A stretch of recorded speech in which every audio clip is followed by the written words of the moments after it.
Hermanos, continuamos en la serie de la carta de Primera de Timoteo y vamos avanzando. Quizás estamos llegando ya a la parte o a la recta final de esta carta, de esta exposición de esta carta.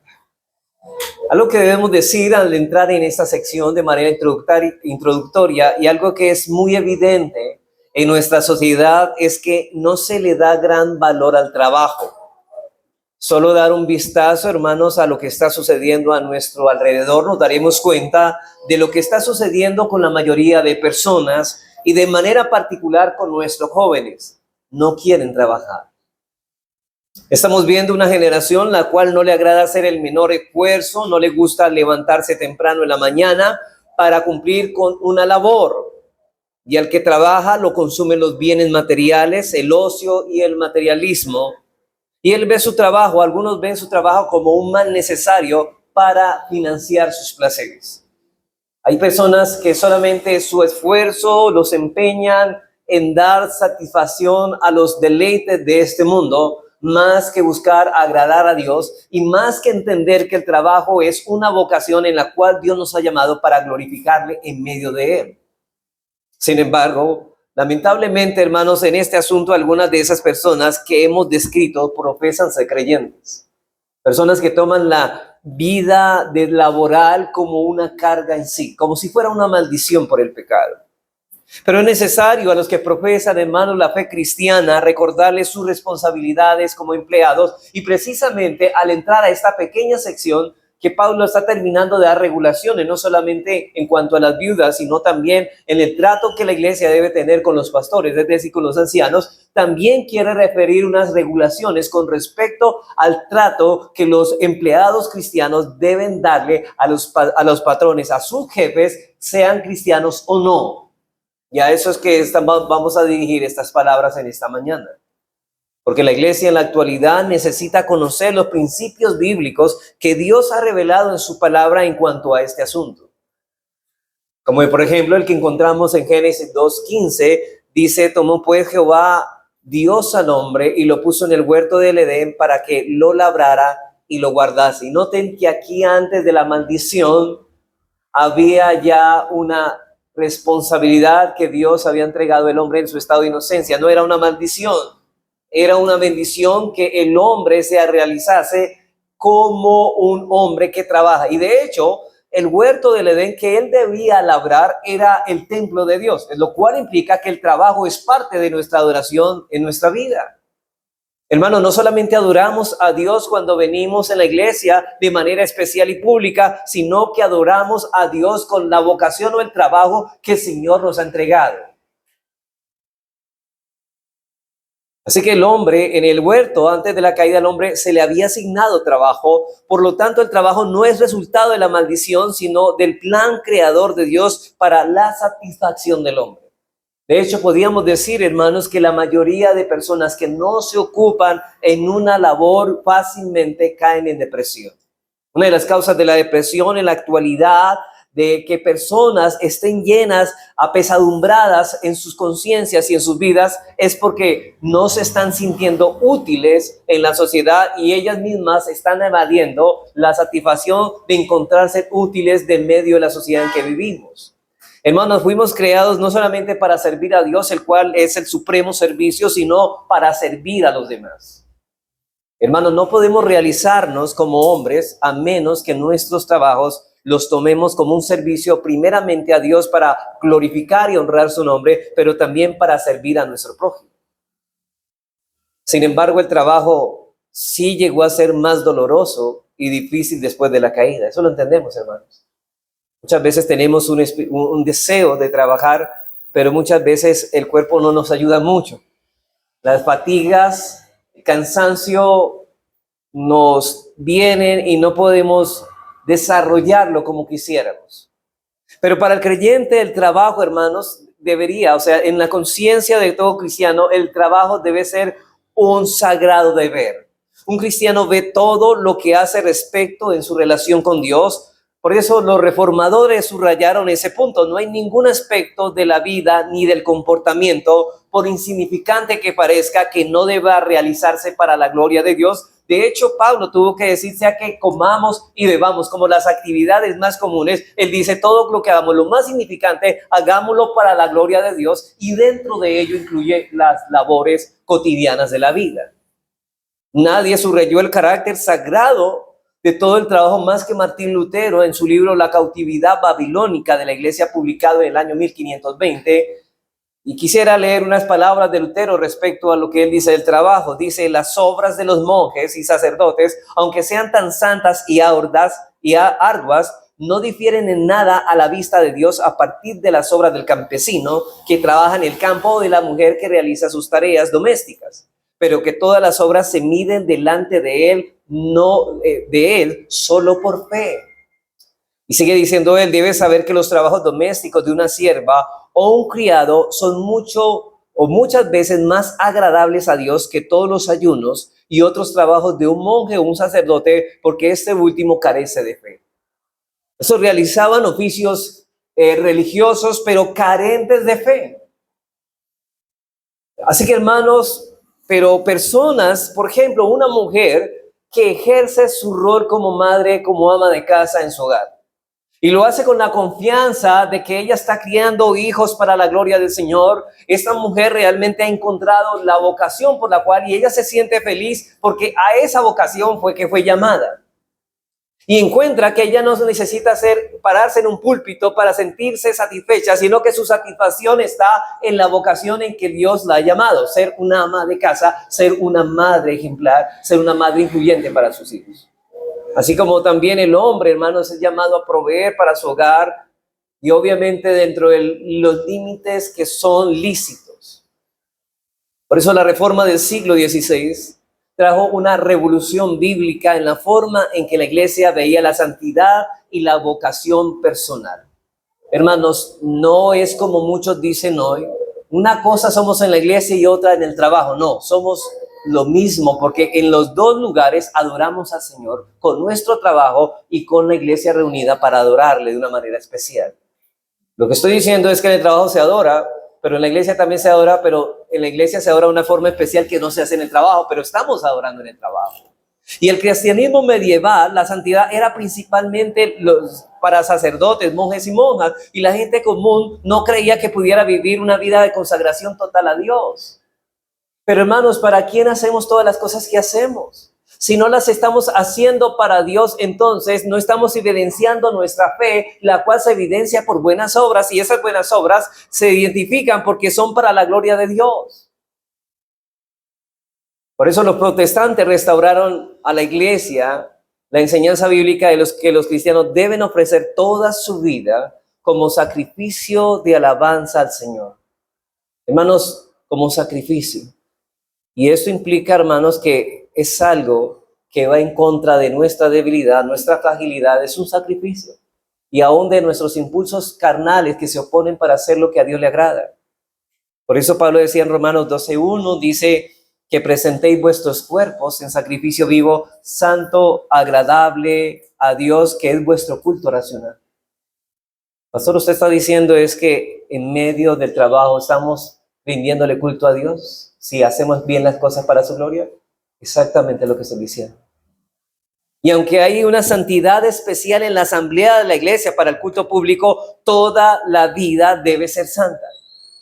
No solo predicar la palabra y la enseñanza en la instrucción bíblica, pero también ordeñar vacas, cuidar bebés, construir casas, estudiar ingeniería, practicar la medicina, todo puede y debe hacerse para la gloria de Dios. Hermanos, no todos fuimos llamados, no todos los hombres fueron llamados a ser pastores. Pero, hermanos, en la vocación que Dios te llamó, tú debes procurar glorificar a Dios con todo y hacerlo de manera santa. La doctrina reformada de la vocación agregó que Dios da a diferentes personas diferentes funciones en la sociedad. Y, hermanos, eso pasa como un cuerpo, ¿no? En el cuerpo de la sociedad en que vivimos, no todos son manos, no todos son pies, cada uno tiene una función distinta y tiene una particularidad que cada uno necesita del otro. Imagínense, hermanos, que no hubieran médicos, o que no hubieran abogados, o cierta clase de profesiones que debemos y necesitamos para que esta sociedad siga creciendo.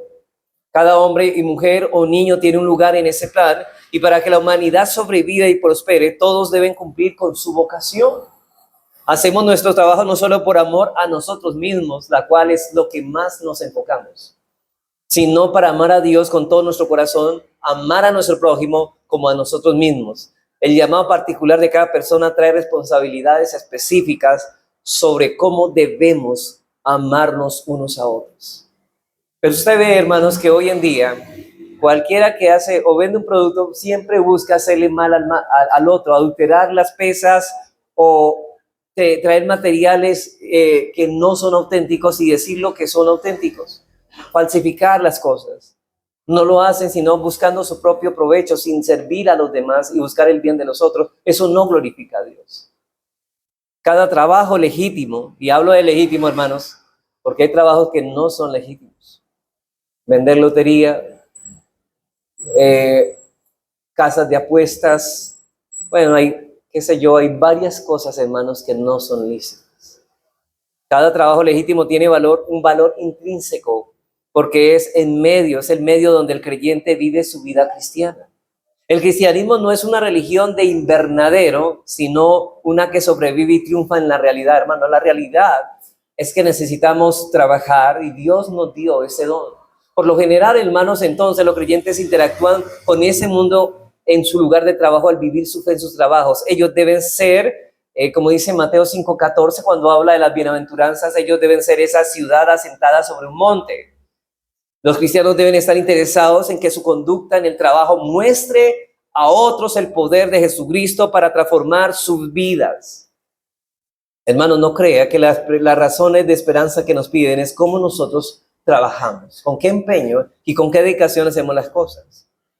El rendimiento del trabajo de todos los creyentes traerá alabanza o blasfemia al nombre de Dios. Todo trabajo, ya sea directa o indirectamente, es para adelantar el reino de Dios. Incluso los cristianos primitivos que eran esclavos podían glorificar a Dios al cumplir fielmente sus tareas. Y a partir de ahora, hermanos, después de esta introducción un poco extensa, entramos a la recta final de esta serie. Nos encontramos ya en el último capítulo de la primera carta a Timoteo y carta que empezamos a estudiar, hermanos, el 12 de mayo del año pasado, el 2024. Y lo haremos tratando esta su última sección. Esta es la primera sección del último capítulo, que solo ocupa solamente 2 versículos. Y llamaremos a esta enseñanza amonestaciones prácticas para los empleados cristianos. Amonestaciones prácticas para los empleados cristianos. Dice Pablo en esta sección: todos los que están bajo el yugo de la esclavitud tengan a sus amos por dignos de todo honor, para que no sea blasfemado el nombre de Dios y la doctrina. Y los que tienen amos creyentes no lo tengan en menos por ser hermanos, sino sírvanles mejor, por cuanto son creyentes y amados los que se benefician de su buen servicio. Esto enseña y exhorta. Al parecer, hermanos, cuando Pablo escribe esta carta, la congregación a quien se dirigía Timoteo tenía problemas para sustentar una ética del trabajo bíblica en el mundo de esclavitud. El contexto social era un mundo de esclavitud.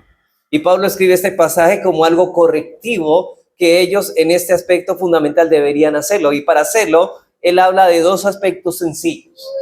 Habla de unas regulaciones. El servicio, en primer lugar, habla del servicio a un amo no cristiano. Y en segundo lugar, el servicio a un amo cristiano. ¿Cómo debe servirse? Si realmente en nuestro trabajo queremos glorificar a Dios, pero estamos bajo la autoridad de un patrón, ¿cómo debemos glorificar a Dios bajo esa sujeción? Bueno, la instrucción que ofrece es fundamental para cualquier sistema social. Así que para el desarrollo de nuestra enseñanza lo haremos bajo 3 encabezados. En primer lugar, veremos el contexto social de esta amonestación. En segundo lugar, miraremos el trato que debe haber de un empleado creyente hacia su jefe que no es creyente. Y en tercer lugar, el trato que debe tener un empleado creyente hacia su jefe creyente. Miremos pues el contexto social de esta amonestación. En los tiempos del apóstol Pablo, hermanos, cuando Pablo escribió esta carta, la esclavitud era un factor social que hacía parte del mundo grecorromano. Los esclavos eran empleados que hacían el trabajo para sus amos adinerados. era un extendido esquema de empleo. Y en realidad toda la estructura económica del Imperio Romano dependía de dicha estructura. Ahora, para entender la esclavitud de aquel entonces, es necesario que eliminemos, hermanos, todo prejuicio que tengamos en nuestra mente. Porque quizá muchos tengamos la idea de esclavitud en el caso de Europa con los esclavos negros o la esclavitud, pero no nos estamos refiriendo a esa clase, sino a una esclavitud del Medio Oriente, es decir, de la Palestina antigua. En el antiguo Medio Oriente, la mayor parte del trabajo de temporada en el campo y el trabajo del tiempo parcial, lo que nosotros llamamos un empleo temporal, lo realizaban jornaleros contratados. Y esto lo encontramos, por ejemplo, en la parábola que el Señor hace de los obreros de la viña. ¿Recuerdan? Este hombre, este padre de familia, está buscando hombres para que trabajen, jornaleros que se ocupen de trabajar y él les pagará lo justo. Y en Mateo 20, donde se nos dice que un padre de familia salió a buscar obreros que trabajaran en su viña, como también encontramos, hermanos, esclavos domésticos, empleados que permanentemente servían como administradores. Y aquí encontramos el caso de la parábola del mayordomo infiel en Lucas 16, donde se dice que se adquirían esclavos de diversas formas. Muchos eran prisioneros de guerra, también se les podía comprar, algunos se vendían a sí mismos como esclavos, otros se les vendían para pagar deudas y se podían recibir esclavos como regalos o como herencia. Aún otros nacían para ser esclavos y quedaban en esa función. Yo sé que en el mundo moderno nos podemos escandalizar de que unas personas estén al servicio del otro, pero hermanos, en nuestro mundo no es algo distinto. Un empleado está también al servicio de otro y está bajo el pago de otro. Entonces no es mucha la diferencia. Podríamos aplicar esto, no a la vida, digamos, de un esclavo con su relación con su amo, sino en relación de un cristiano como empleado y su jefe. Y yo sé, hermanos, que el sistema no era perfecto, pero funcionaba en ese tiempo. La mayoría de los maltratos venían del malvado corazón de los hombres y de la propia institución. Pero hermanos, ¿acaso no encontramos hoy maltratos de parte de los jefes a sus empleados también? Pues lo mismo ocurría en ese tiempo. Y tales maltratos pueden hallarse en todo el sistema de empleo, ya sea esclavitud, feudalismo, comunismo, capitalismo. Todos hombres, no, hermanos, no somos ajenos a ese maltrato de los patrones hacia sus empleados. En el Antiguo Testamento nunca prohibió la esclavitud, pero defendía cuidadosamente los derechos de los esclavos. No se podían tener esclavos judíos por más de 6 años, a menos que voluntariamente decidieran quedarse, como Moisés lo señala en Éxodo 21, 2 al 6. Así que los que venían al cautiverio con una esposa e hijos podían llevarlos cuando se marcharan. Sin embargo, a los que el amo les daba esposa, no se lo podían llevar hasta que se cumpliera el tiempo de ellas. Esto era necesario para proteger los derechos de los amos y se debía poner libertad a los esclavos que eran maltratados por sus amos. Noten que aquí, en el Antiguo Testamento, aunque había esclavitud y no fue abolida, aún así se defendía el derecho de los esclavos. En Éxodo 21, 26 al 27 dice, si alguno hiriere el ojo de su siervo o el ojo de su sierva y lo dañare, le dará libertad por razón de su ojo. Y si hicieren saltar un diente de su siervo o un diente de su sierva, por diente le dejará libre. Noten que aquí había una defensa de los derechos del esclavo. Sus derechos religiosos, por ejemplo, no solamente tenían derecho en este caso civiles, sino derechos religiosos, como disfrutar del descanso en el día de reposo. Por eso también se protegían. En Éxodo 20:10, en el pueblo de la nación de Israel dice que, mas el 7º día, reposo para Jehová tu Dios, no hagas en él obra alguna, tú, ni tu hijo, ni tu hija, pero noten eso, ni tu siervo, ni tu criada. De ahí que nosotros extraemos este principio, es que un cristiano que tiene empleados bajo su mando, no debe poner a trabajar a ellos en el día del Señor, Los esclavos no solamente disfrutaban de derechos civiles, sino también religiosos. De esos civiles, por ejemplo, el asesinato de un esclavo traía consigo castigo. Éxodo 21:20 dice, y si alguno hiriere a su siervo o a su sierva con palo y muriere bajo su mano, será castigado.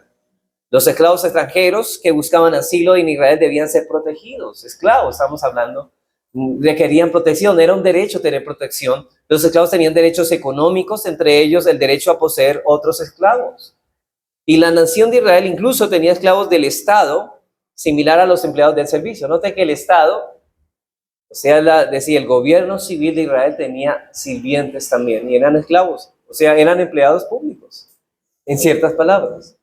Y los esclavos judíos en la época del Nuevo Testamento eran de igual manera protegidos. Se les debía tratar igual que al hijo mayor en una familia, y tanta protección tenían que había una vieja frase que decía y rezaba: quien quiera que compre un esclavo judío se está comprando un amo.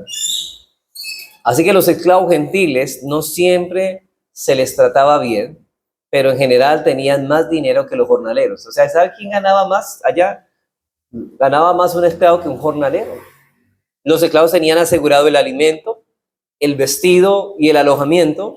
Es como lo que hoy encontramos, un mayordomo, ¿no? Un mayordomo que cuida los bienes de su amo, pero él dispone de todas las cosas para alimentarse y para alimentar a su familia. O sea que el jornalero vivía de lo que podía hacer en el día, pero el mayordomo disfrutaba todos los días de los bienes de su amo. Entonces era mejor ser esclavo que jornalero. Y eso, al sacar los costos de alimentación, vestido, alojamiento, el jornalero por lo general quedaba con menos dinero que un esclavo. Era siempre la ganancia era menos que la que un esclavo ganaba. O sea que no era malo ser esclavo. De manera que la esclavitud era un sistema, si no ideal, que funcionaba. Como en el Antiguo y en el Nuevo Testamento no hay mención alguna de que se exigiera su abolición. Hermanos, yo no encuentro en la Biblia una abolición de la esclavitud. Yo podría decir que el sistema económico y social de la sociedad, siempre en varias esferas de la vida hay autoridad. Hay personas que son autoridad y otras que se someten a la autoridad. En el Estado, en la iglesia y en el trabajo también. Por ejemplo, en el hogar, las mujeres se someten a sus esposos y los hijos a su madre y a su padre. En la iglesia, los miembros se sujetan a los pastores. En la ley civil, los ciudadanos se someten a los gobiernos, pero también en el trabajo, los empleados se someten a sus patrones. Ese es un orden que no escapamos de esas líneas de autoridad que Dios ha marcado. Dios en toda esfera ha puesto un esquema de autoridad. Unas personas que la ejercen, otras personas que se someten.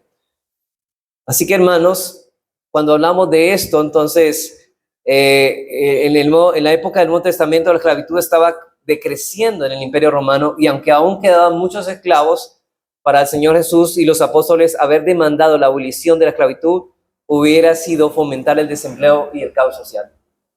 Esto hubiera producido, donde hubieran abolido la esclavitud en ese tiempo, se hubiera fomentado el desempleo y el caos social, y además de eso, el mensaje salvador del Evangelio hubiera quedado oculto por las demandas de reformas sociales. Con el tiempo, la influencia del cristianismo ayudó a poner fin a formas injuriosas de esclavitud en el Imperio Romano, pero eso se fue dando a medida que se fue cambiando la percepción como se tenía esto.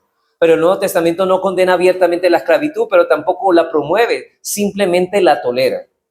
Ahora, ¿por qué? Porque la esclavitud no podía abolirse de un día para otro. Porque la iglesia cristiana no estaba llamada a realizar cambios en el sistema, sino a cambiar el corazón de los hombres dentro del sistema. Hermanos, nosotros aquí, la iglesia tiene una función. No vamos a cambiar el sistema o el esquema de nuestras políticas, a menos que primeramente apuntemos al corazón del hombre. Es allí donde suceden todos los cambios. Queremos ver un cambio en la sociedad, debemos ver un cambio en los hombres que componen la sociedad. Y si queremos ver un cambio en los hombres que componen la sociedad, debemos cambiar el corazón de los hombres, y eso solamente lo puede hacer el Evangelio de Jesucristo. Así que el cristianismo se estableció los principios que eventualmente provocaron la abolición de la esclavitud. Por ejemplo, en el caso del tema, más adelante en la Reforma, por ejemplo, el caso de John Newton, que se estaba promoviendo, ya había un partido por la abolición de la esclavitud que se fue logrando. Y cuando el Imperio Romano colapsó, el sistema de esclavitud colapsó con él dentro de esos territorios por la influencia del cristianismo. Ahora, en tiempos más recientes, fue la labor de la predicación de John Wesley, George Whitefield, en el siglo XVIII, y como la labor estadística de cristianos como Wilberforce y William Pitts, que la trata de negros africanos fue abolida en Europa por cristianos. Llevaron a la abolición de la esclavitud de negros en Europa. Y el cristianismo venció, pero obrando desde dentro del corazón, no imponiendo un nuevo sistema político y económico. Hermanos, ¿ustedes quieren que la nación, nuestro país cambie? Cambiemos nosotros y dejemos que el evangelio cambie a muchas personas. Ahora, lo que Pablo escribe en esta carta era inaudito en aquella época. La pregunta es ¿por qué? Bueno, a nadie se le ocurrió en esos días dirigirse a un grupo de esclavos en un documento público, porque los esclavos no tenían muchos derechos. Pero Pablo se dirige a ellos como personas que poseen responsabilidad moral y ética. Así que, y como parte integral de la familia de la fe, sabía que ellos son cristianos. Pablo le está escribiendo a esclavos creyentes. Y ustedes tienen un deber para con sus jefes. Y aún más trascendental, Pablo coloca a los esclavos en el mismo nivel de igualdad que los amos, con respecto a la relación que cada uno tiene con Dios. ¿Y saben por qué? Porque los esclavos y los amos, ambos son imagen de Dios. Ahora en Cristo, los amos creyentes y los esclavos creyentes también delante de Dios también tienen la misma relación espiritual con Dios y están unidos en el mismo vínculo, no hay diferencia. La diferencia que hay es circunstancial, temporal, pero delante de Dios ningún ser humano es superior al otro. Ahora, el cristianismo implantó una nueva forma de pensar, una nueva perspectiva de ver la vida en todas sus esferas, incluyendo el mundo laboral. Y hermanos, aunque hoy vivimos en un sistema muy distinto en el que Pablo vivió, la enseñanza de este pasaje es sumamente importante acerca de nuestra relación de los empleados con los empleadores, y sean estos últimos creyentes o no. Bueno, habiendo visto, hermanos, el contexto de este asunto, pasemos a ver nuestro segundo encabezado. Vamos a mirar el trato que deben tener un empleado creyente hacia su jefe, que no es creyente. Algunos se preguntarán, bueno, si yo le trabajo, si yo soy empleado, o en el caso de Pablo, en el contexto, si yo soy esclavo de un no creyente, ¿qué debo hacer con él? ¿Debo subordinarme por no ser creyente igual que yo?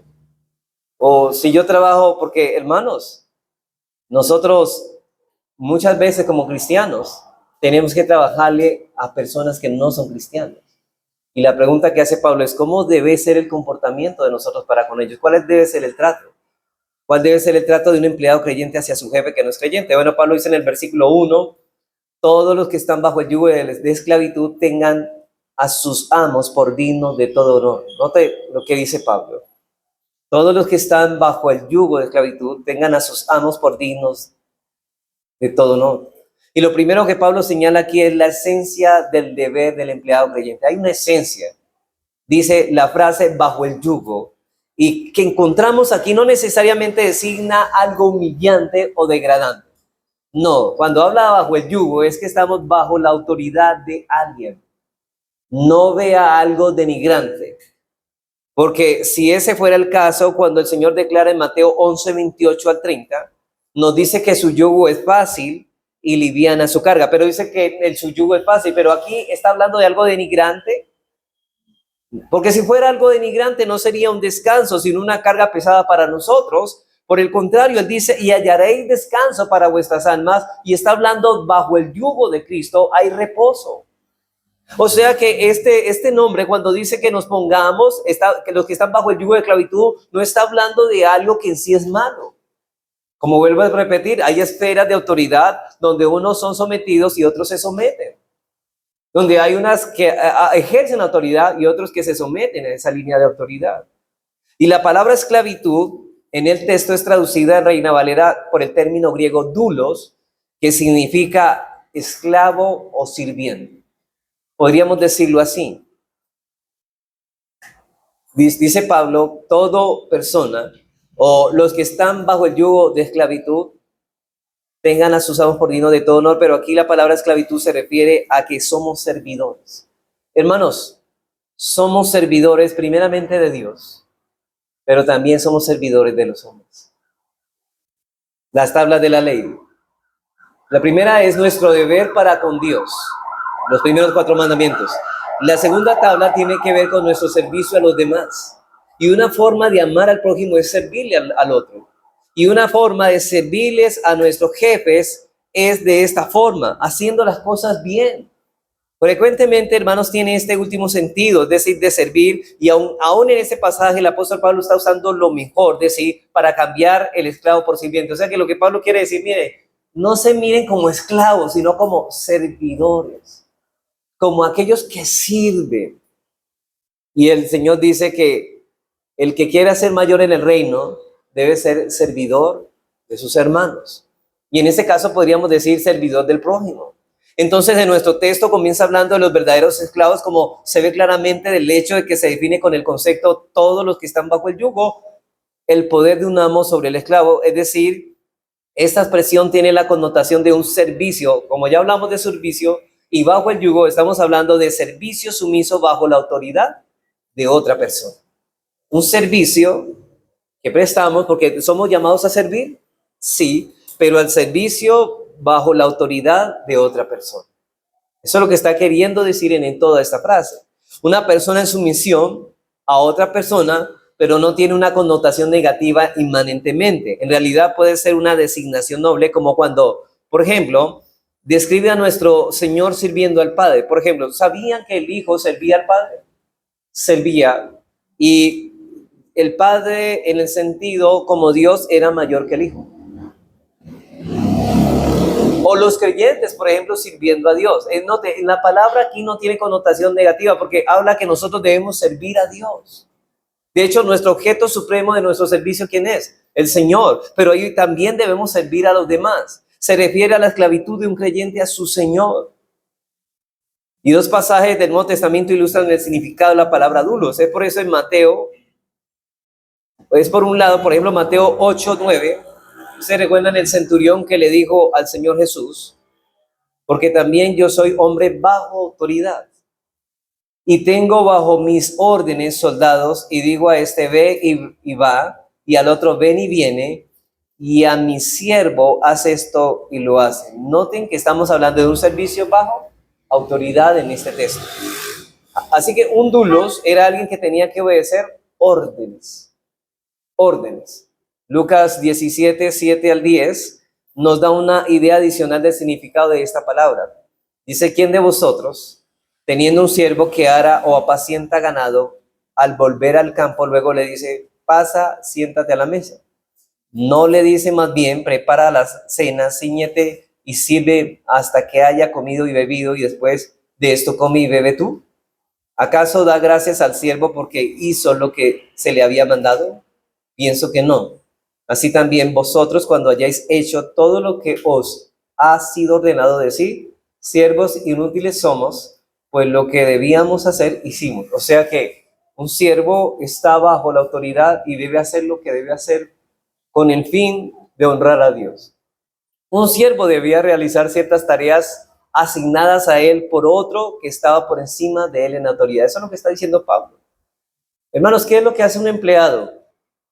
Debe servir a su jefe, porque no tomarlo, porque hay muchos cristianos que se amargan la vida, pero yo sí soy un hijo de Dios, porque hoy viene una teología, pero porque yo sí soy hijo de Dios, yo debo ser cabeza y no cola, y yo qué estoy haciendo como empleado, yo debería ser el jefe, este hombre es un impío y yo trabajándole a un impío. No, la Biblia dice, sométase a sus jefes, así no sean cristianos, porque eso es temporal, y eso es como debemos vivir, hermanos, así. Yo encuentro en la Biblia muchos hombres de Dios sirviéndole a amos que no eran creyentes. El caso de Daniel bajo el reinado de Nabucodonosor, sirviéndole a un rey pagano. Y muchos como el caso de José, sirviéndole al faraón. Y eran hombres piadosos, pero estaban bajo el servicio de hombres paganos. Así que noten, hermanos, que estamos hablando de algo que Dios está señalándoles de cómo debemos servirle cuando estamos en este caso, que hermanos, aunque eso de cabeza y no cola, eso se cumplirá, hermanos, en la eternidad, pero en este tiempo habrán líneas de autoridad, unos que se someten y otros que son sometidos, pero los cristianos muchas veces vamos a ser los empleados de personas no cristianas.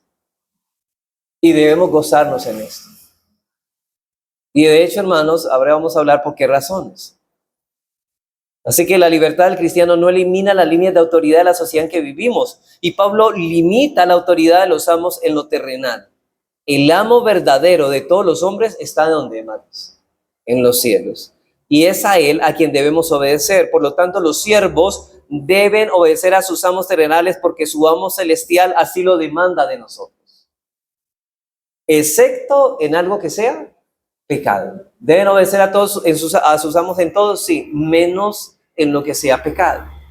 Y eso es lo que Pablo dice en Efesios 6:5, dice siervos. Noten, aquí cuando Pablo escribe la carta a los Efesios, hay muchas personas, hay niños, adultos, mujeres, hombres, niños, esclavos y libres, y ahí están en los esclavos. ¿Y qué le dice a los esclavos? Siervos, obedeced a vuestros amos terrenales con temor y con temblor, con sencillez de vuestro corazón como a Cristo. Pero me parece importante lo que Pablo está diciendo ahí, que la obediencia sea movida por temor y con temblor. Es decir, que cuando servimos bien, lo hacemos movido por el temor, y eso es una vida piadosa. O sea que si queremos ser piadosos, debemos servir a nuestros amos, a nuestro jefe, de manera piadosa cuando lo hacemos porque estamos sirviendo al Señor primariamente. Eso es lo que el Señor nos está diciendo aquí. Cada vez que lo hacemos, sepamos que estamos obedeciendo y honrando a Dios, porque ¿quién nos mandó a obedecer a nuestros amos? Dios mismo. Y no hacer esto, hermanos, es en contra de lo que Dios nos ha dirigido. Así que el verbo que Pablo usa aquí se encuentra en el verbo presente, por lo tanto, implica una acción continua. Siervos, obedecer, no por un rato. Ay, hoy fui buen empleado, o los empleados del mes, pero el otro mes, ¿qué? No, siervos, obedecer continuamente a vuestros amos, cuando estén presentes y cuando no estén presentes. Sí, porque hay unos que son buenos empleados mientras están bajo observación de sus jefes. Pero una vez se ausenta el jefe, hacen del trabajo fiestas. El jefe ya se fue, hagamos lo que... No se está viendo nadie, pero el Señor está viendo. ¿Y qué es el temor de Dios, hermanos? Saber que los ojos del Señor están puestos sobre nosotros todo el tiempo de nuestra peregrinación por este mundo. Entonces Cristo respeta la línea de autoridad. Es nuestro deber someternos a nuestros patrones, de lo contrario es una violación a los mandamientos de Dios, y cualquiera, hermanos, que viva y solamente mientras lo ven, ese hombre está pecando, esa mujer está pecando. Es nuestro deber obedecer, y es la responsabilidad que Dios te pone sobre ti en su palabra. Ahora, debido a la autoridad que el empleador tiene sobre su empleador, lo segundo que el apóstol Pablo pasa a decirnos es que el empleado creyente debe honrar a su jefe no creyente. Noten que aquí no solamente se habla de un esquema de autoridad, obedézcanle porque Dios ha puesto a este hombre como autoridad y al servirle usted está sirviendo a Dios, sino también el empleado creyente debe honrar a su jefe no creyente. Debe honrarlo. ¿Ustedes han escuchado esos empleados que se burlan de su jefe? Dios dice, eso no se debe de hacer.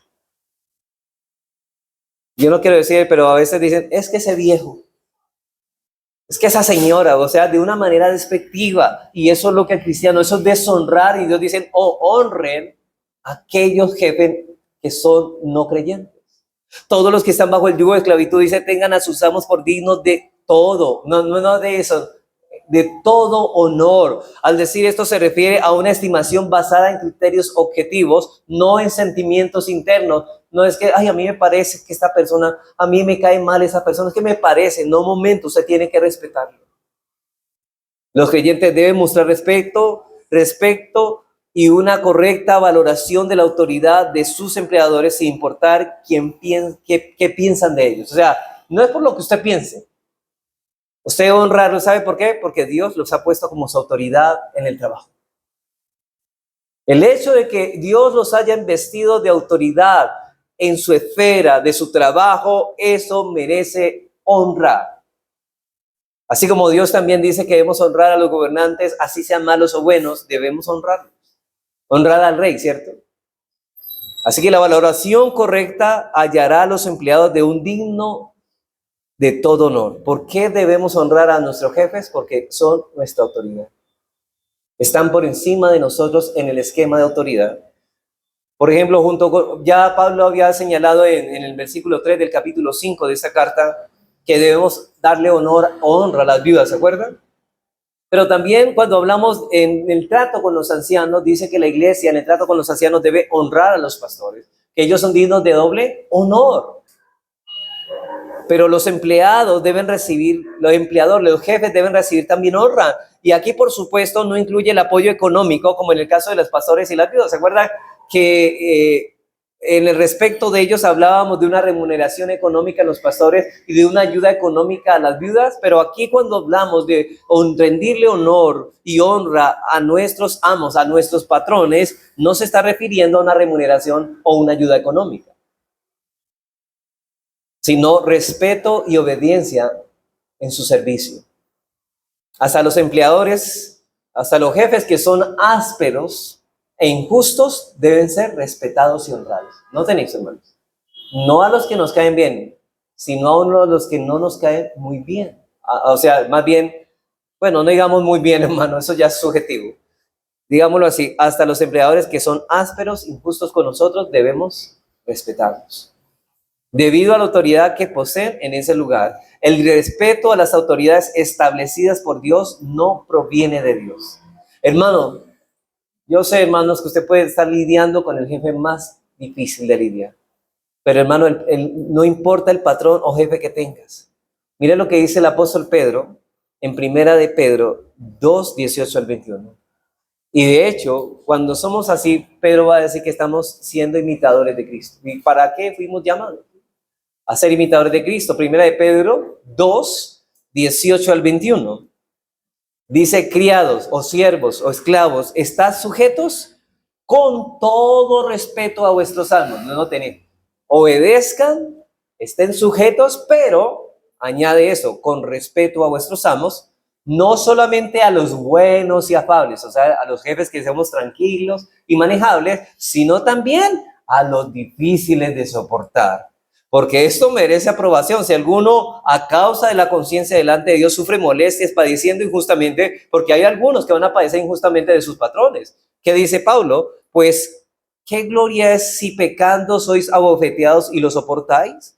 Mas si haciendo lo bueno sufrís y lo soportáis, esto ciertamente es aprobado delante de Dios. Pues para esto fuisteis llamados, porque también Cristo padeció por nosotros, dejándonos ejemplo para que sigáis sus pisadas. O sea que si recibimos mal por hacer el bien, debemos soportarlo. ¿Sabe para qué? Para vencer el mal con el bien que hagamos. Y el Señor nos va a dar fortaleza. Yo sé que, hermanos, eso en teoría es muy fácil, ¿no? Sí, voy a poner a mi patrón y voy a soportarlo. Pero cuando llega el momento, hermanos, cuando el agravio y la ofensa está, entonces ahí la vemos difícil. Pero recuerden, hermanos, que Cristo padeció también haciendo lo bueno. Así también nosotros debemos seguir sus pisadas. Cristo respetó las líneas de autoridad. Y el apóstol Pedro nos dice que los cristianos debemos seguir el ejemplo de nuestro Señor Jesucristo.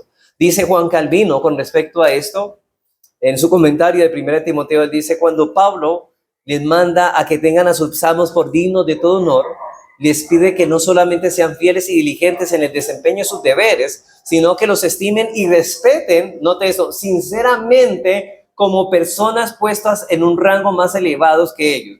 Y me gusta lo que implica Juan Calvino, que los respeten sinceramente. No con lisonjas, uy, patroncito, usted ha sido una buena persona. Pero en realidad, en el corazón, no hay ese deseo. Si supiera lo que lo odio. Porque realmente pueden darle palmaditas, pero en realidad su corazón es incoherente con lo que está diciendo. No, él dice, sino que estimen y respeten sinceramente como personas puestas en un rango más elevado que ellos. Ningún individuo tribute a un príncipe o a un amo lo que debe, a menos que considerando la eminencia a la cual Dios ha levantado, lo honre porque está sujeto a ellos, porque por mucho que no lo merezca, porque usted puede decir, es que no se lo merece, es que no estamos hablando de méritos. Dios lo manda que lo honre. Y por mucho que no lo merezca, sigue diciendo Juan Calvino, como frecuentemente sucede con todo, esa misma autoridad de que Dios los ha investido, los hace acreedores de tal honor. Claro, hermano. Pero ahora noten, hermanos, que Pablo nos da una razón para que los empleadores honremos o los empleadores o los jefes sean honrados y obedecidos por nosotros. En tercer lugar, eso nos lleva al tercer punto, no al tercer encabezado, no, al tercer punto de este segundo encabezado. Los empleados creyentes deben obedecer y honrar a sus patrones no creyentes para que no sea blasfemado el nombre de Dios y la doctrina. Hermanos, esto dice mucho hoy, ¿cierto? Los empleados creyentes deben obedecer y respetar a sus patrones no creyentes para que no sea blasfemado el nombre de Dios y la doctrina. ¿Qué encontramos hoy en nuestros días, hermanos? Cuando hablamos, es que es cristiano y necesita trabajo. No, a mí que cristiano ni me amo. Esos son lo peor. Hay personas y hay oficinas de trabajo que lo peor dicen, a mí esos cristianos, esos son muy irresponsables, son irrespetuosos, esos no trabajan, son ociosos. Hermanos, ¿qué están haciendo estos hombres que dicen ser cristianos? Está haciendo que el evangelio sea blasfemado por causa de ellos. O sea, ellos diciendo ser cristianos están mal representando a Cristo. Y eso no es glorificar a Dios. Glorificar a Dios es manifestar lo que Cristo hizo y Cristo lo soportó a que sea malo, pero Él dice que sigamos las pisadas, dice Pedro, sigamos las pisadas de Cristo. Dice el apóstol Pablo, todos los que están bajo el yugo de esclavitud tengan a sus amos por dignos de todo honor para que no sea blasfemado, note, el nombre de Dios y la doctrina. El carácter de Dios y la enseñanza. Los empleados que tienen patrones incrédulos son lo bastante rápidos para presentar objeción de que es irrazonable que los que sirven al diablo deban ejercer dominio sobre los hijos de Dios. Como les decía ahora, hermanos, hay una doctrina mal enseñada que se está diciendo, no es que nosotros no debemos estar en la cola, sino en la cabeza. Y por lo tanto, yo no me voy a someter a un impío. Hermanos, esa enseñanza va en contra de lo que Dios dice aquí. Mas Pablo vuelve a argumento hacia el lado opuesto y afirma que ellos deben obedecer a sus patrones incrédulos para que el nombre de Dios y el evangelio no sean vituperados, como si Dios a quien adoramos nos incitara a rebelarnos o como si el evangelio hiciera obstinados y desobedientes a aquellos que deben estar sujetos. Eso es lo que estamos manifestando. O sea, las personas que no están honrando, ni respetando, ni obedeciendo a su jefe, están manifestando, ¿sabe qué? Que Dios nos está incitando a rebelarnos contra las autoridades que Él mismo puso. Hermanos, la actitud y la conducta del creyente, sus relaciones diarias del trabajo influyen en cómo las personas perciben a Dios y la doctrina. Por ejemplo, dime cómo trabajas, cómo honras a tu jefe, cómo le obedeces, cómo lo honras, y te diré quién es tu Dios y a quién tú sirves y cuál es tu doctrina. Pero los que no honran a sus patrones harán de que Dios y la verdad cristiana sean blasfemados. Sus patrones se preguntarán, bueno, ¿qué clase de Dios es al que sirven ellos? Yo jamás deseo ir a esa iglesia que los conduce a la holgazanería, a la insubordinación o a la hostilidad. Hermanos, eso les dará razón, o sea, ellos tendrán deseo de preguntar por la razón de esperanza que hay en esos supuestamente cristianos. De ninguna manera. ¿Sabe qué? Esos hombres son piedra de tropiezo. Esos cristianos, esos que se hacen llamar cristianos y son falsos, son empleados malos, están haciendo que muchos tropiecen en las mentiras para conseguir la verdad, para alcanzar la misericordia de Dios en la verdad. Pero también se preguntarán, hermanos, sobre el poder del evangelio para transformar una vida. El pastor luterano del siglo pasado, Lenski, dijo al respecto: si un esclavo cristiano deshonra a su amo de cualquier forma, por desobediencia, por una conducta irrespetuosa, por hablar mal de su amo, la peor consecuencia no sería la paliza que recibiría del amo, ¿no? Sino la maldición por causa el amo lanzaría contra el Dios de este desdichado esclavo y su religión y la enseñanza que él ha abrazado. Hermanos, porque hay muchos hombres maldicen y blasfeman del evangelio por culpa de esos hombres que como empleados han sido lo peor. Así que sigue diciendo Lenski, así que esto es lo que enseña, dicen estos hombres, así que esto es lo que enseña esta nueva religión a sus convertidos. En vez de dar honor al Dios verdadero y al evangelio de su alto y santo nombre, como cada cristiano debe estar anhelosamente de hacer, este esclavo produciría lo opuesto, para el disfrute del diablo y no de Dios. Mire que esta persona le está sirviendo es al enemigo en vez de servirle a Dios. Por ejemplo, el apóstata Israel trajo deshonra al nombre de Dios por su insubordinación y poca disposición para obedecer a su Señor y amo. Pablo escribe de ellos en Romanos 2, 23 y 24, tú que te jactas de la ley, con infracción de la ley deshonras a Dios, porque como está escrito, el nombre de Dios es blasfemado entre los gentiles por causa de ¿quién? De vosotros. Por causa de esos que son malos trabajadores, que no respetan la autoridad, que no hacen sus trabajos bien, con excelencia, como para el Señor, por causa de ellos, el evangelio está siendo blasfemado. Y este era un asunto recurrente que necesitaba ser confrontado. Hermanos, parece que en la iglesia de Éfeso, donde Pablo envía a Timoteo a corregir lo deficiente, eso estaba ocurriendo. Estaba haciendo que el evangelio fuera blasfemado por estos hombres. Y esto era un asunto recurrente que necesitaba ser confrontado por Pablo, así que él repite estas instrucciones en la carta de Tito. En Tito 2, 9 al 10 dice así, exhorta a los siervos a que se sujeten a sus amos, en nuestro caso empleados y patrones, que agraden en todo, que no sean respondones. Bueno, eso es muy claro, ¿no? Que no sean respondones, no defraudando, sino mostrándose fieles en todos. ¿Para qué? Para que en todo adornen la doctrina de Dios nuestro Salvador. Hermanos, ¿cómo adornamos el evangelio? ¿Cuál es el ornato de la doctrina cristiana? Una vida de obediencia, honra y respeto a nuestros patrones en nuestras labores. Y es evidente, hermanos, en la relación de la vida piadosa con el evangelismo. Por ejemplo, en los versículos 11 y 14, veamos esto en relación con el evangelismo. Por ejemplo, ¿qué es lo que le estoy queriendo señalar? Por ejemplo, en la familia, en el ámbito de la familia, ¿cómo un hombre, un esposo honra o representa a Cristo con el evangelio? Como Cristo amó a su iglesia y se entregó a sí mismo por ella, ese hombre está manifestando la gloria del evangelio, está adornando la doctrina. Cuando una esposa se sujeta a su esposo como la iglesia se sujeta a Cristo, o como los hijos de Dios se sujetan al Padre Celestial, los hijos cuando son obedientes están glorificando a Dios al mostrar cómo Dios es con sus hijos.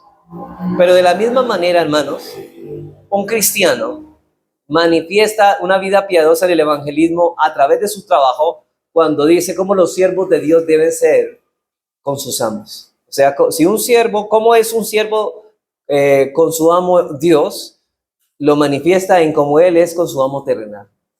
Por eso dice en los versículos 11 y 14, porque la gracia de Dios se ha manifestado para salvación a todos los hombres, enseñándonos que renunciando a la impiedad y a los deseos mundanos vivamos en este siglo sobria, justa y piadosamente, aguardando la esperanza bienaventurada y la manifestación gloriosa de nuestro gran Dios y Salvador Jesucristo, quien se dio a sí mismo por nosotros para redimirnos de toda iniquidad y purificar para sí un pueblo no teneso, celoso de ¿qué? De buenas obras.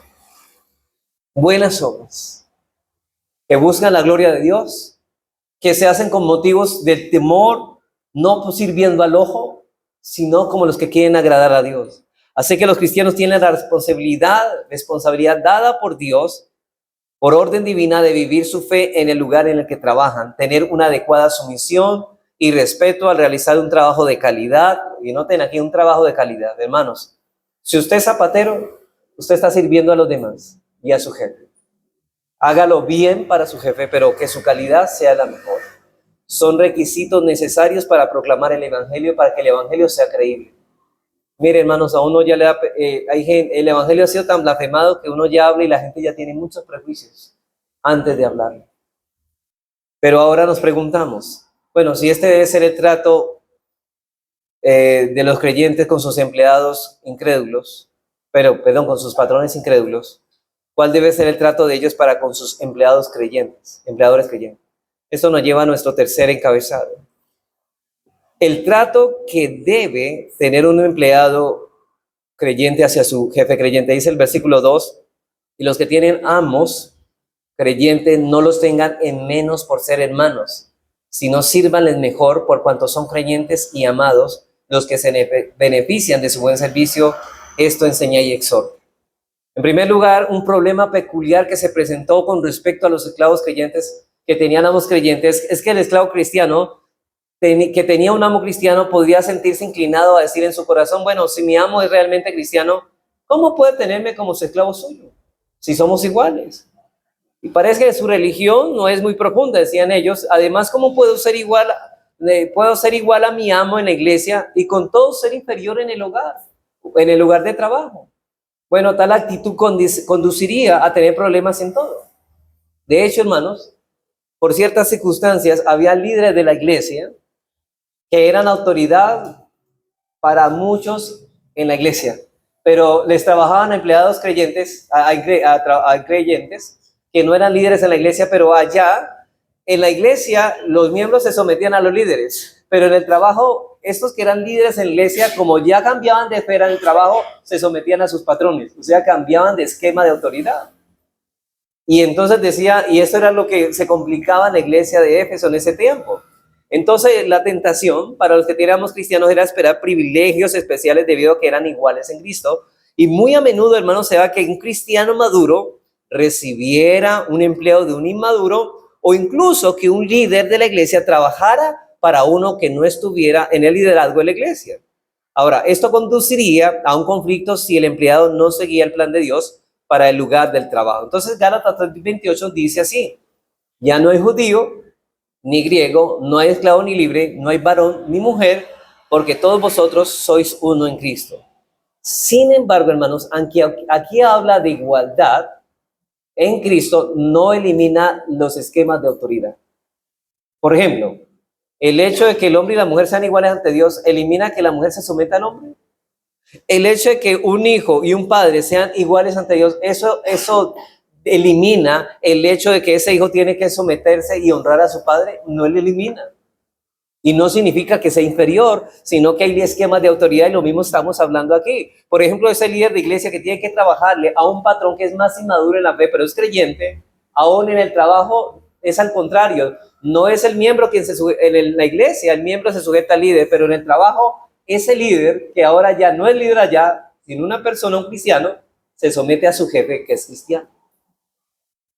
Así que estos versículos no eliminan las distinciones raciales, sociales, sexuales, judíos y griegos, esclavos y libres y hombres y mujeres, sino que retiene su peculiaridad a pesar de su igualdad espiritual. Lo mismo es verdad para esclavos y amos. Y este texto no da licencia a los que tienen patrones creyentes para dejarlos de honrarlos. Los que son líderes en la iglesia deben ser seguidos por toda la iglesia, pero eso no se traslada en el lugar de trabajo. Por ejemplo, si a un pastor le tocara trabajarle a un hermano de la iglesia, el pastor en ese lugar de trabajo tiene que someterse a su hermano en la fe, que es el patrón. Porque son esquemas de autoridad. Eso es lo que estamos diciendo. Ahora, en segundo lugar, Pablo dice, los cristianos que trabajan para otros cristianos no deben tenerlos a menos por ser hermanos, sino servirles mejor. ¿Sabe por qué? Por cuanto son creyentes. Si sirvieron bien al que no es creyente, ¿cuánto más deberían servir mejor a lo que es el creyente? Y la frase no tengan en menos es una palabra de griego que se llama katafroneo, que literalmente significa pensar bajo o subestimar, es decir, no subestimen a sus jefes que son creyentes. Los creyentes no deben subestimar la autoridad de sus patrones cristianos, tratándolos como iguales en el trabajo. Ay, no, como son iguales, entonces estamos ahí como el pana, ¿no? Todos iguales. No, hermanos, así como un hijo no debe hablarle con tanta alevosía, y hay hijos que tratan de hablarle a uno como igual. Y ellos tienen que guardar la línea de autoridad que los padres tienen, que los padres Dios lo ha revestido, y deben hablar con respeto. Ellos deben dirigir palabras a sus padres, sí, y muchas veces decirle algo que está mal, sí, pero deben hacerlo con respeto. Lo mismo los empleados a los jefes cristianos deben hacerlo con respeto. No por ser cristianos se tratan como iguales. Se debe mantener una actitud de conductas sumisas en el trabajo, y que los empleadores sean creyentes no justifica una actitud de presunción o asumir privilegios especiales, ni tampoco pueden, basándose en la relación espiritual, insubordinarse o dar menos que lo justo en el día de trabajo. Es decir, van a cumplir con su horario y van a llegar puntuales como debe hacerlo un cristiano con cualquier gente.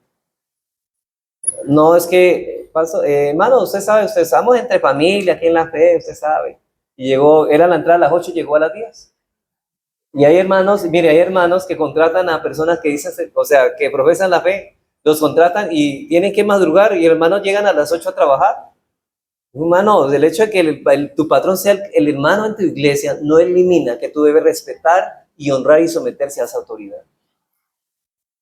Así que se debe mantener una actitud de esta, hermanos, no relajada.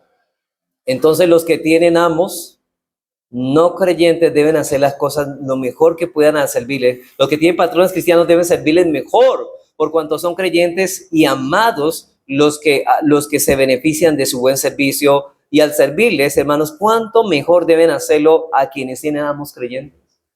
En tal caso, son creyentes y amados, y los que se benefician de su buen servicio. Esto es lo que enseña el apóstol Pablo en Gálatas 6:10. Note lo que dice cuando dice que los creyentes deben hacer bien a todos. O sea, dice, sírvale bien a los jefes no creyentes, y mayormente a los de la familia de la fe. O sea, aquí es en principio. La frase creyentes y amados describe acertadamente a los cristianos. Ellos son creyentes en Dios y amados por Él, y es un argumento adicional de Pablo que ser empleados se soportan más fácilmente bajo los patrones bondadosos que nos aman y a quienes nosotros también amamos como nuestros hermanos en la fe. Yo creo que es mejor tener un jefe creyente que un jefe no creyente, porque hay una hermandad. Pero hermano, eso no elimina que ellos son autoridad y debemos respetarlos y honrarlos como debe ser. Y de hecho, servirles mucho mejor que lo hacíamos con los patrones no cristianos. Y en tercer lugar, hermanos, Pablo concluye esta sección diciendo, esto enseña y exhorta. Pablo quiere decir que estas cosas que tienen que ver con la enseñanza deben tomarse muy en serio. Hermano, yo les digo, esto reviste de demasiado peso para que usted tome esto a la ligera. Y Pablo, como Dios que lo ha inspirado, desea también que la doctrina vaya acompañada de una exhortación. Hermanos, en ese momento yo estoy diciendo, si usted está viviendo de una forma que no es la que estamos describiendo aquí, como Pablo manda, más vale, hermano, que se arrepienta. Porque usted está haciendo que el evangelio sea blasfemado. Hermanos, Él quiere que estas cosas sean enseñadas y pide que nuestro ejemplo enseñe esto. Hermanos, nosotros no solamente aprendemos doctrina, sino que encarnamos nuestra doctrina con la vivencia que llevamos. ¿Cómo nosotros predicamos eso en nuestro trabajo? Viviendo de esta manera, con una buena conciencia. Por eso Pablo dice a Timoteo y pide a Timoteo que exija su aceptación y aplicación de la vida a la vida, es decir, a los miembros de la iglesia de Éfeso, como a nosotros nos está diciendo, más vale que se sometan a eso, porque esto es mandamiento de Dios. Esto no es una sugerencia. Esto no es si quieren vivir así, no, esto es una sugerencia. Si realmente son cristianos. Y Timoteo debe enseñar estas cosas. Sin embargo, no debe hacer una impresión solamente en la mente de la gente, sino también en la voluntad de ellos. Debe exigir tanto como enseñar. Es decir, hermanos, uno como pastor, ¿qué debe hacer? Hermano, ¿usted cómo está en trabajo? Si una persona, de hecho, una persona tiene quejas, el patrón no creyente, y sus quejas son justas de un hombre que es miembro de una iglesia, la iglesia debe aplicar correctivos ejemplares para ese creyente que no está viviendo de esa manera adecuada. Hermano, no es justo. Si usted es un miembro de una iglesia, lo correcto es que usted sea un representante de esta iglesia y por ello deje bien el nombre en alto del Señor en el lugar donde trabaja. Pero cuidado, hermanos, que usted sea piedra de tropiezo. ¿Sabe qué dice la Biblia? Más vale que se amarre una piedra de molino y se eche en el fondo del mar. Más vale si usted es de tropiezo, hermano. Para terminar, algunas aplicaciones prácticas, hermanos. Así que de estos dos versículos podemos extraer varios principios con respecto a la conducta de los creyentes. Lo voy a decir de una manera rápida porque ya se me acabó el tiempo. En primer lugar, note estos principios para trabajar, para mirar cuál debe ser la conducta en nuestro trabajo, sea con patrones creyentes o no creyentes. En primer lugar, los creyentes deben servir obedientemente a sus empleadores. Los creyentes deben servir obedientemente a sus empleadores. Ellos deben responder respetuosa y sumisamente a las órdenes de sus empleadores. En segundo lugar, los creyentes deben servir a sus empleadores en todo, menos lo que sea pecado. Como dice Pablo en Efesios 6:5 y Colosenses 3:22, deben realizar cualquier tarea que se les asigne a menos que hacerlo viole la ley de Dios. En tercer lugar, también extraemos de todo eso que hemos dicho, los creyentes deben servir a sus patrones con respeto. Deben honrar a quienes Dios ha puesto en autoridad sobre ellos, y eso lo dice Pablo en Efesios 6:5. En cuarto lugar, la cuarta enseñanza que podemos extraer también, o principio, es que los creyentes deben servir a sus patrones con entusiasmo, con sencillez de corazón. Ellos deben servir voluntariamente, y note esto, no de mala gana. No de mala gana. De servir de mala gana, hermanos, es deshonrar y dañar el testimonio de Cristo. En quinto lugar, los creyentes deben servir a sus empleadores con excelencia como a Cristo. Es decir, como si lo estuvieran haciendo al Señor. Efesios 6:5, Colosenses 3:23, deben realizar su trabajo mostrando lo mejor de sus habilidades, no como sirviendo al ojo, como los que quieren agradar a los hombres, sino como sirviendo al Señor, porque a Cristo el Señor nosotros servimos en nuestro trabajo. Y en sexto lugar, los creyentes deben servir a sus empleadores diligentes, no sirviendo al ojo. No deben simular que están trabajando fuerte solo cuando están bajo observación. Eso se ve mucho, ¿no? Bueno, en séptimo lugar, los creyentes deben servir a sus empleadores con humildad, no como que los que quieren agradar a los hombres. Hermanos, ¿a quién queremos agradar con nuestro trabajo? A servir a los hombres, sí, pero el agrado es solamente para Dios. Y eso lo dice Efesios 6:6. No deben alardear para congraciarse con los demás. Es decir, hermanos, muchas personas hacen un trabajo para que el amo se sienta satisfecho. Hermanos, no, debemos buscar la gloria del Señor y no el aplauso de los hombres. Ojo, no debe buscar el aplauso de sus jefes. No usted trabaje para que lo pongan como el empleado del mes. No, eso para nosotros no lo tenemos por basura. Nuestro trabajo se hace con qué fin? De congraciarnos con Dios, no con los hombres. Buscamos la gloria de Dios, no de los hombres. En octavo lugar, los creyentes deben servir a sus empleadores espiritualmente de corazón, haciendo la voluntad de Dios. Como se ha observado, hermanos, todo trabajo es sagrado y finalmente es para la gloria de Dios. Y en último lugar, los creyentes deben servir a sus patrones escatológicamente. Usted dirá, bueno, ¿y eso cómo así? Porque Pablo dice en Colosenses 3:24-25, sabiendo que del Señor recibiréis la recompensa de la herencia. Noten que el Señor está diciendo, ustedes van a recibir recompensa de una herencia mejor en los cielos, cuando ustedes son buenos trabajadores. Mas el que hace injusticia recibirá la injusticia que hiciere, porque no hay excepción de personas. Dios no hace cada uno. De hecho, ¿estamos acumulando para los cielos riquezas o estamos recibiendo la retribución como castigo por el mal trabajo que estamos haciendo? Su desempeño en el trabajo repercutirá en la recompensa eterna de los creyentes.